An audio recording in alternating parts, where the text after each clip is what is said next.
누가복음 6장 1절에서 16절까지의 말씀을 살펴보도록 하겠습니다. 오늘은 안식일의 의미에 대하여서 그리고 예수님께서 12사도들을 세우신 사건에 대하여 살펴볼 것입니다. 1절에서부터 5절까지를 제가 읽어드리겠습니다.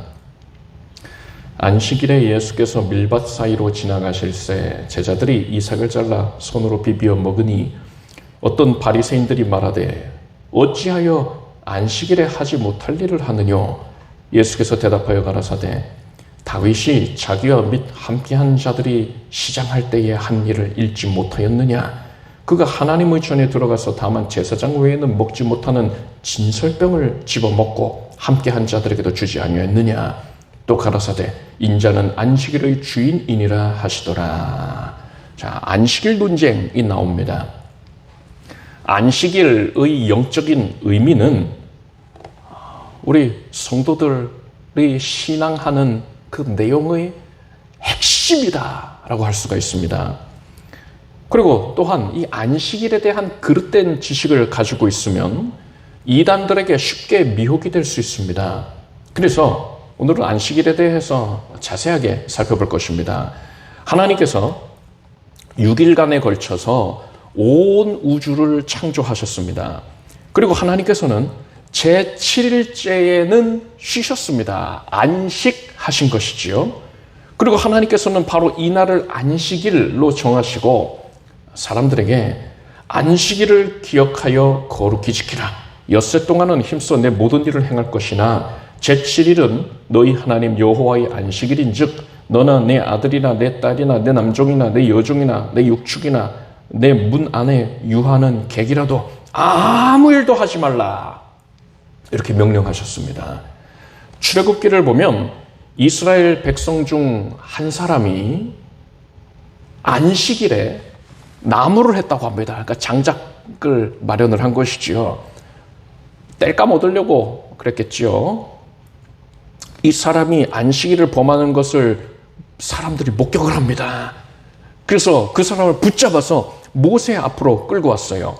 모세가 하나님께 이 자를 어떻게 처벌해야 합니까? 여쭈었더니 하나님께서는 그 사람을 반드시 죽일지니 온 회중이 진 밖에서 돌로 그를 칠지니라 하셨습니다.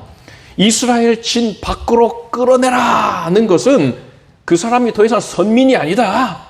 선택받은 백성 아니다. 이것을 의미하는 겁니다. 그리고 돌로 쳐서 죽이는 것은 이것은 신성모독을 한 자들에 대한 형벌입니다.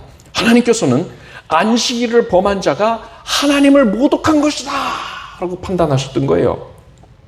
그래서 유대인들은 안식일을 지키기 위해서 각별히 노력을 했습니다. 안식일을 지킨다는 것은 안식일에 일을 하지 않는 걸 의미하는 거예요.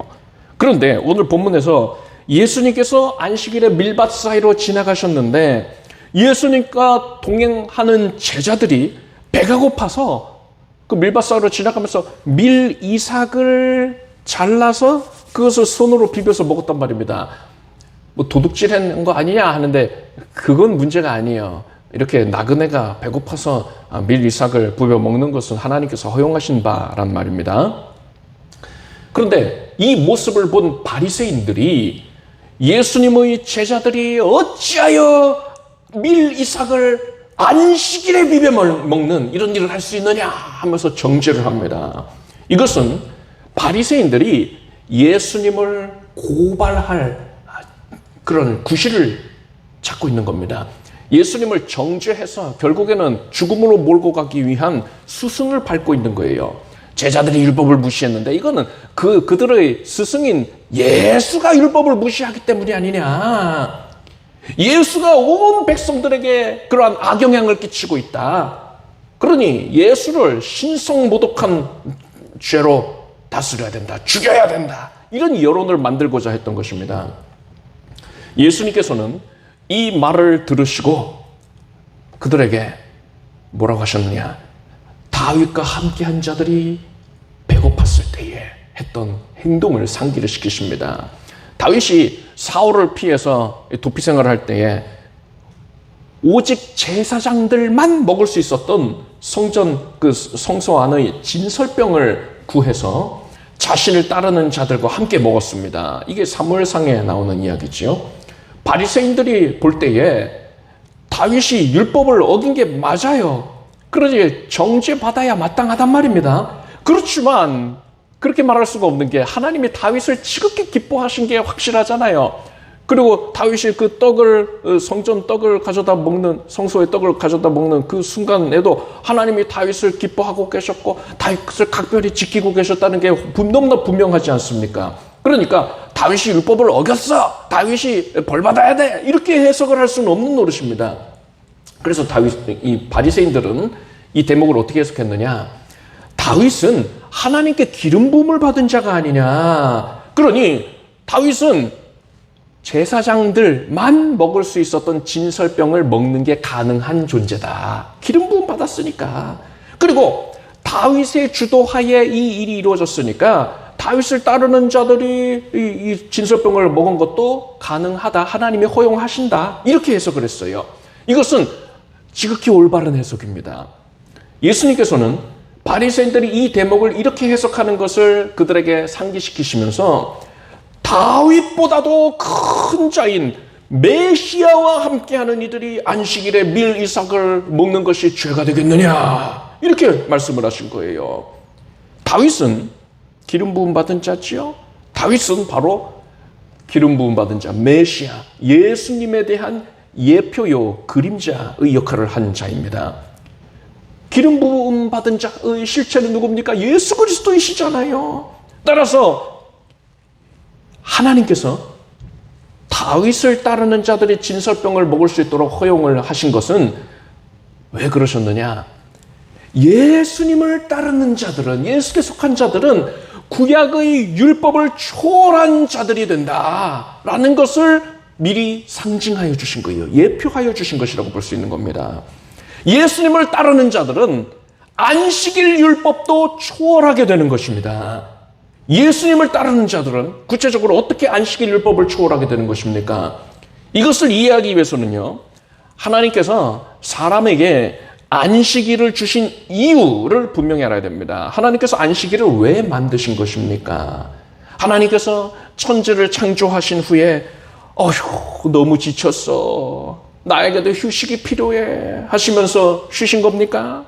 그렇지 않지요. 하나님은 졸지도 아니하시고 주무시지도 아니하는 분입니다. 하나님은 피곤을 모르는 분이란 말입니다. 그런데 하나님께서 왜 굳이 쉬신 겁니까? 안식일은 사람을 위하여 있는 것이요 사람이 안식일을 위하여 있는 것이 아니니 라고 예수께서 말씀하셨어요. 안식일은 하나님께서 사람을 위해 주셨다는 겁니다. 하나님께서는 사람을 창조하신 후에 이 아담과 하와가 장차 선악과를 따먹고서 죄를 지을 것을 이미 알고 계셨어요. 그래서 죄인이 된 사람들은 죄의 싹신 사망을 당해서 지옥 형벌을 받아야만 하기 때문에 사람은 이 땅에 거하는 동안에 그 영혼이 평안을 상실하고 마귀에게 억눌려서 불안 가운데 지내게 될 것을 알고 계셨단 말입니다. 하나님은 이러한 죄인들을 불쌍하게 여기시고 사람이 불안 가운데 허덕이지 아니하고 참된 안식을 누리면서 살 수 있도록 섭리해 주시고자 했단 말입니다. 이것을 위해서 하나님께서는 이 세상에 참된 안식의 실체를 보내어 주실 것인데 그분께서 이 세상에 오셨을 때에 사람들이 그분을 영접하고 그분을 통해서 안식을 누릴 수 있게 해야 되는 겁니다. 그래서 하나님께서는 그분이 오시기 전에 사람들에게 미리 그분에 대하여서 알려주시고자 했던 거예요. 그래서 하나님께서는 매 주의 마지막 날을 안식일로 정하시고 사람들에게 이날은 반드시 안식을 취하라고 명령하신 겁니다. 이것은 죄로 인하여서 불안 가운데 허덕이던 자들, 평안을 상실하고 괴로워하는 자들에게 장차 하나님께서 보내어 주실 참된 안식의 실체가 되시는 분, 메시아를 기대하게 하고 그분께서 세상에 오시면 그분을 영접함으로써 안식을 누리게 하기 위함이었던 겁니다. 그리고 죄인들의 오랜 기다림 끝에 드디어 성자 하나님께서 사람의 몸을 입으시고 이 땅에 오셨어요. 하나님께서 보내실 참된 안식의 실체는 누구셨던 겁니까? 예수 그리스도셨던 거예요. 그래서 예수께서는 오늘 본문에서 인자는 안식일의 주인이니라 말씀하신 겁니다. 예수님께서는 죄인들이 받아야 할 하나님의 진노의 심판을 온전히 다 대신해서 받으셨어요. 따라서 예수님께서 죄사해 주신 은혜를 믿으면 예수님 안에 거하게 되고 이 사람은 심판을 받지 않고 안식을 누릴 수 있게 된 겁니다. 앞서 안식일의 실체는 예수님이라고 했습니다. 따라서 안식일을 기억하여 거룩히 지키라는 계명은 사람으로 하여금 장차 안식의 참된 안식의 실체가 되시는 메시아가 오시는데 그분을 간절히 기다려라. 그리고 메시아께서 오시면 그분 안에 거하면서 안식을 누리기를 힘쓰라. 이것을 깨닫게 하는 목적을 갖고 있는 겁니다. 이것을 안다면 하나님께서 출애굽기에서 안식일에 나무를 한 사람한테 왜 그토록 하나님이 무자비하게 징계를 하셨는지 그 이유를 알 수 있어요. 안식일에 안식을 취하는 것, 쉬는 것, 이거는 예수님 안에 사람이 죄인이 거하는 것을 상징한다고 하지 않았습니까? 예수님 안에서 죄인이 비로소 안식을 누리는 것을 상징한다고 했잖아요. 따라서 안식일에 일을 해서 안식일을 범하는 것은 영적으로 볼 때에 예수 안에 있기를 거부한 것을 상징하는 거예요. 만약에 죄인이 예수님 밖에 거하면 어떻게 되겠습니까? 여러분, 죄인이 받아야 할 하나님의 진노의 심판을 예수님께서 대신 받으셨다 하지 않았습니까? 그래서 예수님 안에 있는 자는 심판 안 받는다 했잖아요. 그런데 죄인이 예수님 밖에 있다면 이 사람은 예수님과 상관이 없으니까 이 사람은 하나님의 맹렬한 진노의 심판을 온전히 다 받아야 하는 겁니다. 직접 받아야 되는 거예요. 그래서 이 사람은 멸망당할 수밖에 없는 겁니다. 하나님께서는 이렇듯 예수 밖에 있는 자는 반드시 멸망에 처해지게 된다는 교훈을 우리에게 주시기 위해서 안식일을 범한 자, 이 사람에게 무자비한 징계를 내리심으로써 일벌백계를 하셨던 것입니다. 정리하면 이렇습니다. 하나님께서 사람에게 안식일 규례를 주신 것은 죄인은 예수님 안에 거해야지만 안식을 누릴 수 있다는 것을 교훈해 주시기 위함이었습니다. 따라서 예수님 안에 거하는 자는 안식일 규례의 목적을 성취한 자다라고 할 수 있는 겁니다. 그렇기 때문에 예수님을 따르는 자는 안식일 규례를 초월한 자가 되는 거예요. 예수님께서는 바로 오늘 본문에서 그것에 대해서 말씀하고 있는 겁니다. 여러분은 예수님의 죄 사해 주신 은혜를 믿습니까? 여러분은 예수님 안에 거하고 있습니까? 그렇기 때문에 여러분은 안식을 누리고 있는 자예요. 예수님 안에서 참된 안식을 누리고 있는 자들인 것입니다. 그렇기 때문에 안식일 규례를 초월한 존재가 된다는 것을 깨닫기를 바랍니다. 안식일에 대해서는 계속해서 살펴볼 것입니다. 6절에서부터 11절까지 제가 읽어드리겠습니다.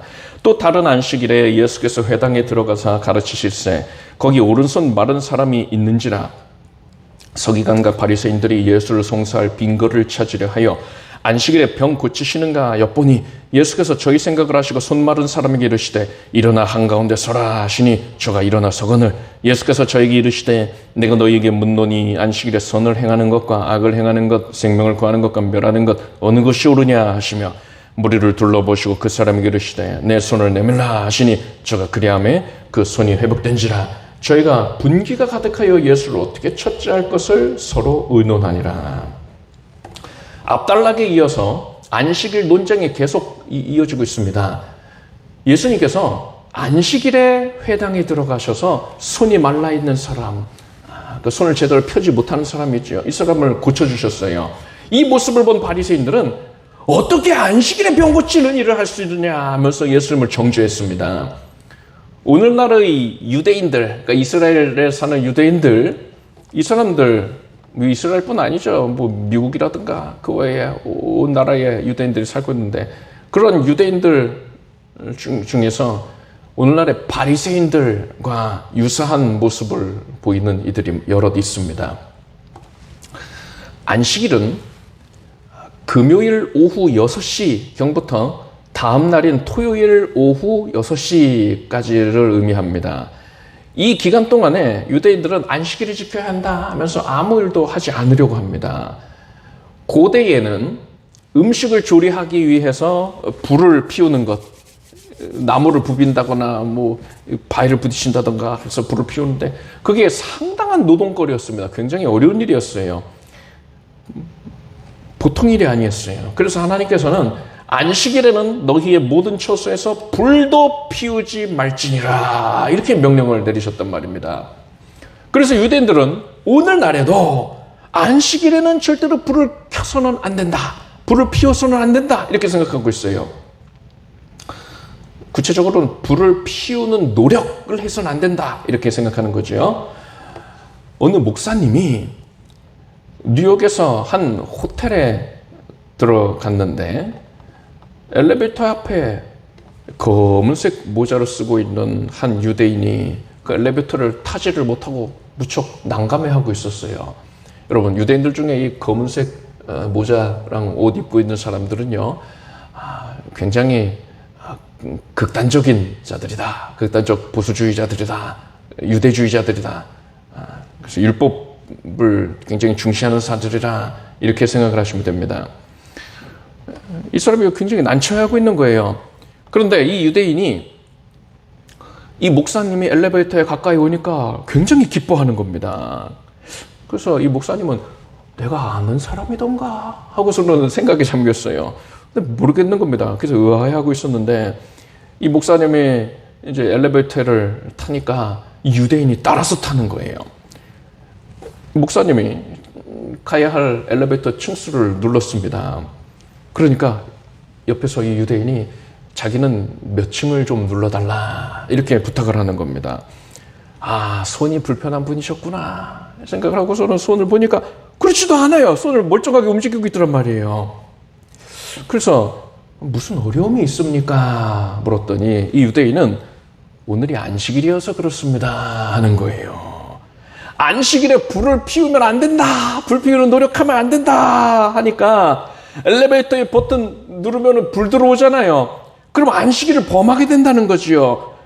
나는 유대인이라서 율법 범하면 안 되니까 이방인인 당신이, 그러니까 그 목사님이 버튼을 눌러달라 했던 것이지요. 실제로 유대인들이 사는 아파트에는 안식일 엘리베이터가 있다고 합니다.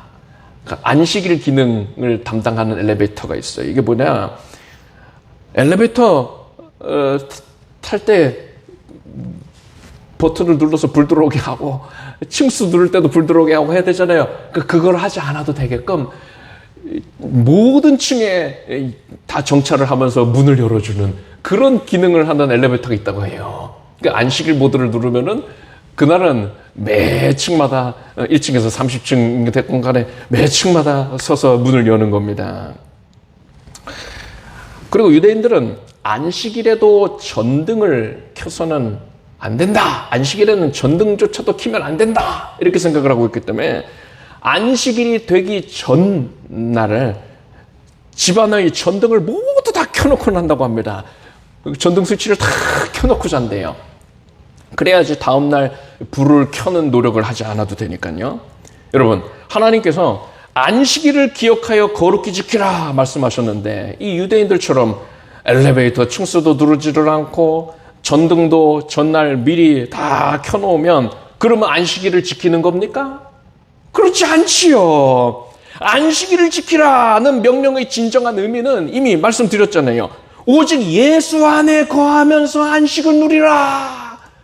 예수 안에 거해야지만 안식을 누릴 수 있다. 이걸 깨닫게 해주시기 안식을 지키게 한 것 아닙니까?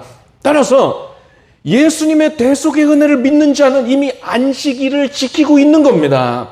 그리고 대속을 믿는 성도는 토요일만이 안식일이 아니라 모든 날이 안식일인 거예요. 사는 내내 모든 날 일평생이 안식일인 것입니다.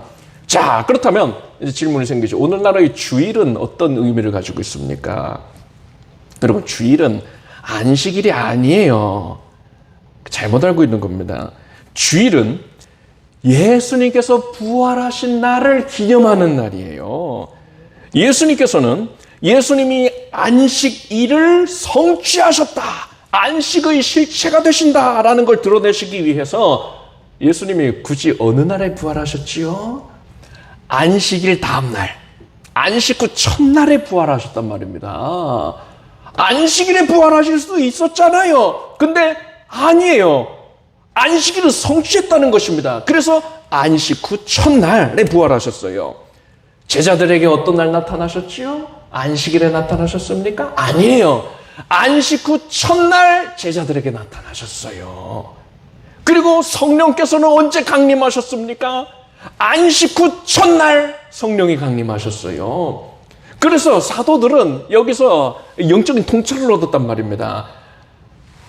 예수님께서 안식일을 성취하신 것이구나.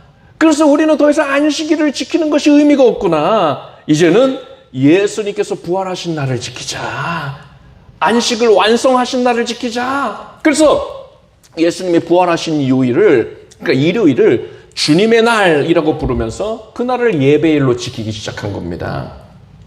그래서 신약 성경을 보면은 주의 날에, 주님의 날에 하면서 일요일을 가리켜서 주일이라고 분명히 부르고 있는 거예요. 그런데 주일을 예배일로 지키는 것은 하나님께서 강제하신 게 아닙니다. 사도들이 자발적으로 그리한 거예요.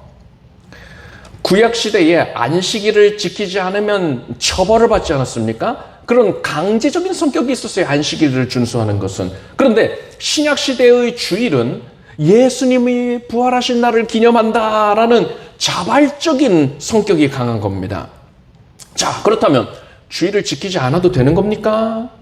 결론부터 말씀드리자면 주일에 교회 안 나오고 예배 안 드린다 하더라도 그것 때문에 구원을 못 받는 건 아닙니다.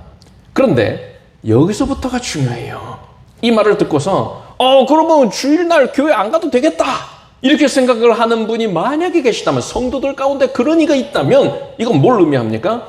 그는 예수님을 사랑하지 않는 거예요. 초등학교에 어느 반에서 선생님이 학생들에게 반 친구들의 생일이 있으면 그 생일잔치에 꼭 참석해야 된다.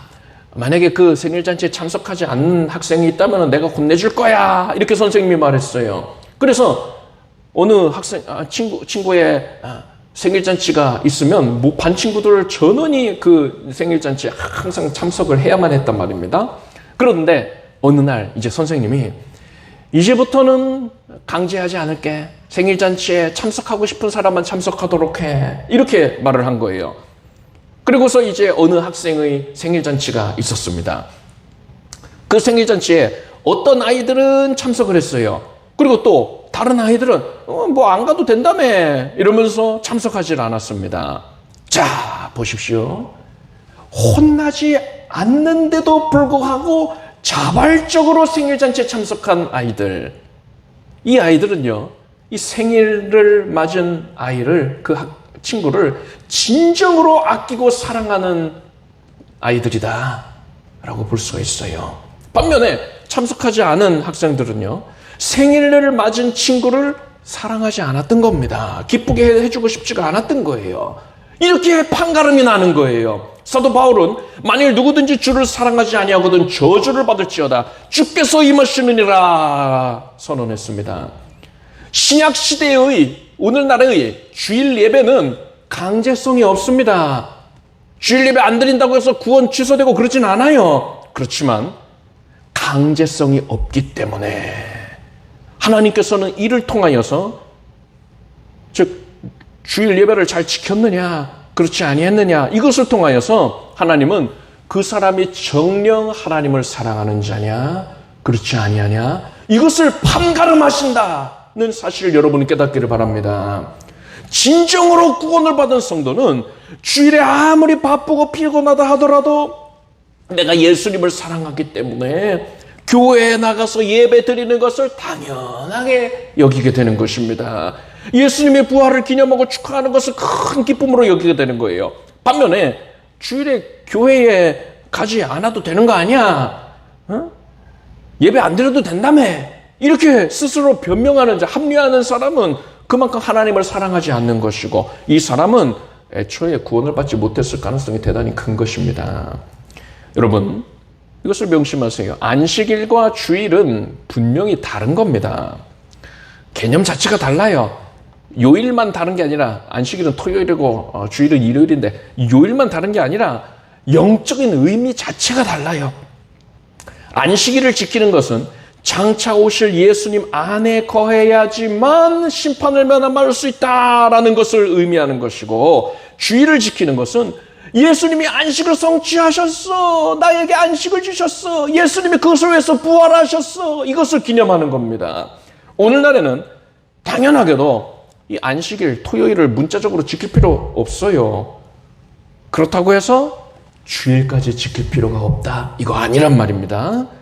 주일에 교회 오지 않고 예배드리지 않았다고 해서 구원이 취소되는 건 아니지만, 예수님을 사랑한다면 애초에 그런 생각과 그런 행동을 할 수가 없는 거예요.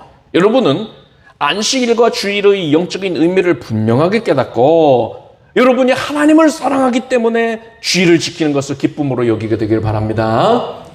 12절에서 16절까지 읽어드리겠습니다. 이때에 예수께서 기도하시러 산으로 가사 밤이 맞도록 하나님께 기도하시고 밝음에 그 제자들을 부르사 그 중에서 12를 택하여 사도라 칭하셨으니 곧 베드로라고도 이름 주신 시몬과 및 그 형제 안드레와 및 야고보와 요한과 벨리가 바돌로메와 마테와 도마와 및 알페오의 아들 야고보와 및 셀롯이라 하는 시몬과 및 야고보의 아들 유다와 및 예수를 파는 자들 가룟 유다라. 예수님께서 12사도를 세우셨습니다. 사도는 보내심을 받은 자라는 뜻이에요. 사도는 예수님께서 성경을, 신약 성경을 완성시키기 위하여서, 그리고 교회의 기틀을 세우기 위해서 각별하게 세운 이들입니다. 사도를 굳이 12명을 세우신 것은 이스라엘의 12지파와 직접적인 연관이 있다라고 볼 수가 있어요. 구약시대에 12지파로 구성된 이스라엘 민족을 통해서 하나님께서 구속사를 전개하시지 않았습니까? 그것처럼 신약시대에는 이 12사도들이 중심이 된 교회를 통해서 구속사가 전개가 된다라는 의미인 것이지요. 예수님께서는 이러한 12사도를 세우시기 전에 기도를 하셨습니다. 이때에 예수께서 기도하시러 산으로 가사 밤이 맞도록 하나님께 기도하시고 라고 했습니다. 이때에 예수께서 기도하셨다라고 했어요. 이때가 어느 때입니까? 바리새인들이 예수님한테 안식일을 지키지 않는다 하면서 예수님이 율법을 무시하는 자다 하면서 어거지를 부릴 때예요. 정죄하고 비방하던 때였습니다. 그리고 결국 이러한 바리새인들의 노력으로 인해서 지금 비방했던 이 내용들이 훗날 예수님을 십자가에 못 박는 근거로 사용되게 된단 말입니다. 예수님은 장래에 그런 일들이 있을 걸 다 알고 계셨어요. 지금 바리새인들이 괴롭히는 그런 내용들이 쌓이고 쌓여서 이제 예수님이 큰 고통을 겪게 될 걸 다 알고 계셨단 말입니다. 이걸 다 알고 계시니 예수님께서 마음이 얼마나 괴로우셨겠습니까? 예수님은 이러한 고통을 당하실 때에 산에 가셔서 하나님께 밤새도록 기도를 하셨던 거예요. 산에서 기도를 하셨다라는 것은 아무에게도 방해받지 않는 장소를 찾으셨다라는 걸 의미합니다. 예수님은 오직 하나님께만 집중하기를 원했던 것이에요. 예수님이 하나님께만 온전히 집중하고 기도하실 때에 성부 하나님께서는 예수님께 12사도를 세우라 이렇게 지시를 하셨고, 누구를 세워야 하는지도 하나님께서 알려주셨던 것입니다. 하나님께서는 우리에게도 동일하게 역사하고 계십니다. 하나님은 우리가 하나님과 깊이 있는 교제와 기도를 할 때에 그것을 통하여서 하나님께서는 우리가 나아갈 길을 지시해 주시는 거예요. 하나님은 우리가 그렇게 나아갈 길을, 지도를 받기를 원하고 계시단 말입니다. 그런데 우리가 하나님께만 집중하지를 않지요. 하나님과의 교제에만 전념하려고 하지를 않지요. 그렇기 때문에 하나님이 어떻게 역사하십니까? 우리에게 고난을 허락하시는 거예요. 고난을 통해서 우리가 오직 하나님께만 매달리고 하나님께 주목하고 기도에 전념하게 될 때에 하나님께서는 우리의 나아갈 길을 보여주시고 구체적으로 무엇을 어떻게 해야 되는지를 알려주시고 이끌어주시는 것입니다. 따라서 하나님께서 우리에게 고난을 허락하시는 것은 하나님께서 우리를 깊이 있는 영적인 교제의 자리로 초청하시는 것이라고 할 수 있는 겁니다. 즉 고난은 하나님의 초대장이라고 볼 수 있는 거예요. 여러분 고난 가운데 있습니까? 큰 고난을 겪고 있는 분들이 있습니까? 그렇다면 여러분은 하나님께서 그 어느 때보다도 깊이 있는 교제의 자리를 이미 만들어 놓으시고 예배해 놓으시고 우리를 부르고 계시다, 초청하고 계시다는 사실을 깨닫기를 바랍니다. 이제 여러분은 그 초청에 응하십시오.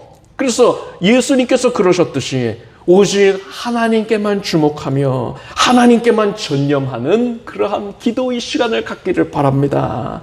하나님께서 여러분의 나아갈 길을 알려주실 것이고 구체적인 방법도 깨닫게 해주실 것입니다. 12 사도들의 명단을 보면 공통점이 있습니다. 그 공통점이 무엇이냐? 특출난 자가 없다는 거예요. 당시에 예수님을 헌신적으로 따르는 사람들을 제자라고 불렀습니다. 성경은 예수님의 제자라고 불린 자들이 허다하게 많은 무리들이라고 기록하고 있어요. 그렇게 많은 사람들이 예수님을 따랐습니다. 그 사람들 중에는요, 학벌 좋은 사람도 있었고요, 능력에 출중한 자들도 있었을 거예요. 특히나 니고데모 그리고 아리마대 요셉, 우리가 후에 살펴보겠지만요, 이 둘은 유대인들의 최고위층 인사라고 할 수 있습니다. 산헤드린 공회의 의원들이었어요. 이렇듯 예수님의 제자들 중에는 권세가 있는 자들, 이름난 자들이 많이 있었던 거예요. 그런데 예수님께서는 그런 조건들을 보시고 사도를 선정하신 게 아니었단 말입니다. 예수님께서 선택하신 사도들은 심히 연약하고 또한 못난 자들이었어요. 이들은 어떤 모습을 보였느냐? 예수님께서 왕이 되시면 누가 더 높은 관직을 얻게 될 것이냐? 그러니까 누가 우의정이고 누가 좌의정이고 누가 영의정이냐? 이걸 가지고 서로 다투었단 말이에요. 그러니까 속물들인 거죠.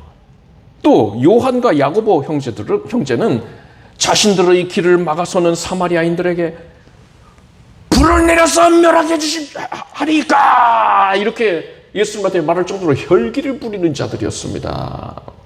그러니까 인성이 덜 된 자들이죠. 그리고 이들은 예수님이 체포당하실 때에 자기 목숨을 부지하기 위해서 예수님을 버리고 도망쳤습니다. 수지자였던 베드로는 어땠습니까? 예수님을 3차례나 부인했어요. 마지막에는 저주하면서까지 부인했단 말입니다. 이처럼 이들은 지극히 연약하고 무능하고 무기력하고 진짜 말로 지지리도 못난 자들이었어요. 그런데 예수님께서 그걸 모르셨겠습니까? 아니죠. 다 아셨단 말이에요. 예수님은 그 모든 연약함을 다 아셨는데도 불구하고 이들을 12 사도로 세우셨습니다. 이들이 12 사도로 선택될 만한 어떤 공로가 있었습니까? 없지요. 전혀 없어요. 그런데 이들은 어떻게 12 사도로 선택된 겁니까? 전적으로 하나님의 은혜인 것입니다.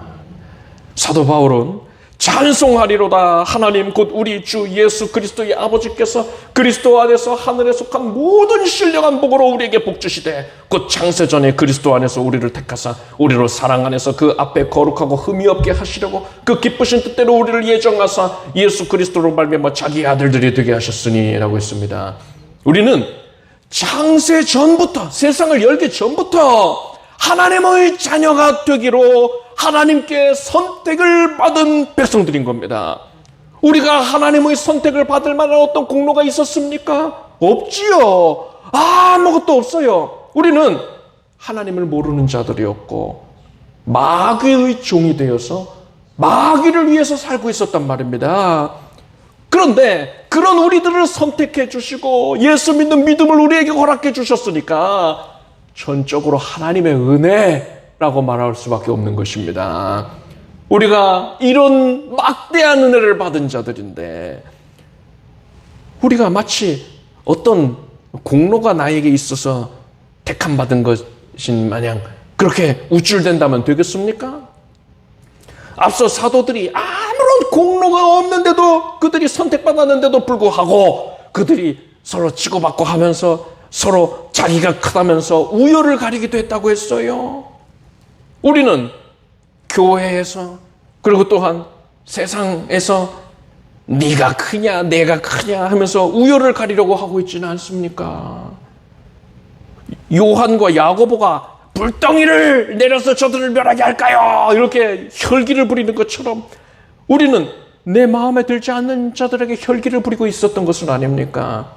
그리고 제자들이 예수님을 버리고 도망쳤던 것처럼 우리는 세상 유혹과 위협 앞에서 너무나도 쉽게 예수님을 버리고 예수님께 등을 돌리고 있지는 않았습니까?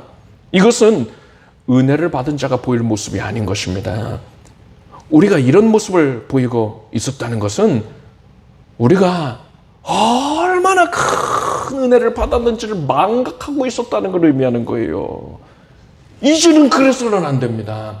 우리는 아무런 공로가 없는 자였는데 웬 말인지 웬 은혜인지 예수께서 나를 택하여 주시고 구원해 주셨으니 이 큰 은혜를 받은 자답게 스스로 겸손한 마음을 가지고 다른 이들을 나보다 높게 여겨야 합니다. 그리고 혈기를 부리거나 남을 정죄하려고 해서는 아니 되는 것이지요. 또 세상이 아무리 우리를 위협한다 하더라도 또한 미혹한다 하더라도 예수님을 따르는 것을 포기해서는 아니 되는 것입니다. 여러분은 이렇듯 예수님의 은혜로 택함을 받은 자답게 살아가게 되기를 축복합니다. 기도하겠습니다. 하나님, 기쁜 마음으로 하나님의 말씀을 받았습니다. 바로 나에게 주시는 말씀, 나를 이끄시기 위하여서 주신 생명의 말씀이오니 이 말씀대로 살기를 힘쓰게 하여 주시옵소서. 큰 은혜입니다. 모든 것이 하나님의 은혜입니다. 이 은혜를 받은 자답게 살게 하여 주시옵소서. 예수님의 이름으로 기도드립니다. 아멘. 모두 자리에서 일어나시기 바랍니다. 가슴에 손 얹고 아픈 곳에 손을 주시고 기도하겠습니다.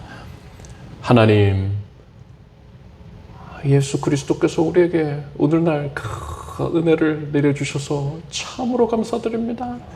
지난 날을 돌아보건대 모든 것이 다 하나님의 은혜였습니다. 우리가 예수 그리스도 안에 거하게 해주시고 안식을 누리게 해주시고 세상 풍파 가운데에서도 성령의 인도 교통 역사하심을 누리게 해주신 것을 감사합니다. 지금도 함께 하시는 주께서 영원까지 우리를 지키시겠다 하셨으니 감사드립니다. 모든 것이 하나님의 은혜입니다. 이 은혜를 받은 자답게 이 은혜를 증거하며 살게 하여 주시옵소서. 이제 묻 사람들에게 하나님의 은혜를 증거할 제목들이 폭포수와 같이 쏟아지게 될지어다. 하나님이 살아계시고 선택한 백성을 위하여서 끝날까지 지키시고 도우시고 역사하시는 것을 그 은혜의 제목을 증거할 일들이 충만하여 질지어다. 지금 심령의 어그러짐은 다 사하여져라. 지금 평안을 갖게 될 것이고 지금 예배한 심령들은 자유케 될 것이고 참된 안식을 누리게 될지어다. 연약한 육신은 샘을 얻게 될지어다. 하나님의 은혜로만 채워질 것이고 세상 소욕은 다 사라지고 하나님의 은혜만 드러나게 될지어다. 머리부터 발끝까지 사랑하는 온 가족들이 강건하여져라. 우리 목양절교회에 사랑하는 온 성도들이 하나님의 은혜의 장중 안에 거하고 있는 하나님의 온 백성들이 지금 병치료받게 해주시옵소서. 예수 그리스도께서 손을 얹으셨으니 지금 고침받을지어다. 기이한 표적 가운데에 급속도로 치유가 될지어다. 세상이 못 고친다 한 병까지도 예수께서 선언 주셨으니 지금 나음받을지어다. 암세포가 사라지고 생명으로 충족하게 될 것이며 하나님의 새 힘으로 온전히 흘러넘치게 될지어다. 간증할 제목이 흘러넘치라. 생수가 흘러넘칩니다. 생명수가 우리 삶의 전 영역을 뒤덮고 있습니다. 모든 것이 하나님의 은혜입니다. 하나님께서 하셨습니다. 하나님만 영광 받으시옵소서. 예수님의 이름으로 기도드립니다. 믿은 대로 될지어다. 하나님께 박수 올리겠습니다. 자리에 앉으시기 바랍니다. 기쁘고 감사한 마음으로 예물을 드리겠습니다. 기도하겠습니다. 하나님, 정성을 다하여서 하나님께 예물을 드릴 때에 하나님께서 기뻐 받으셨다던 확증을 우리 가운데 지금 나타내 보이심을 믿고 감사드립니다.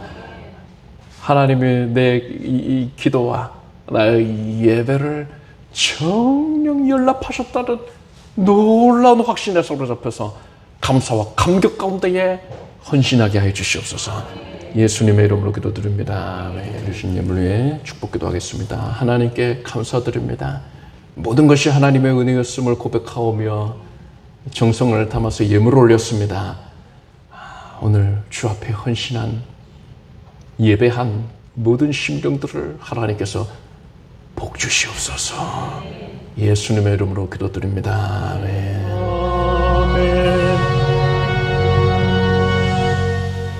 우리 주 예수 그리스도의 무한하신 은혜와 하나님 아버지의 지극한 사랑하심과 성령님의 교통하심이 수요 예배에 믿음과 정성으로 함께하는 모든 사랑하는 주의 자녀를 위해 영원토록 함께 없시기를 축원합니다.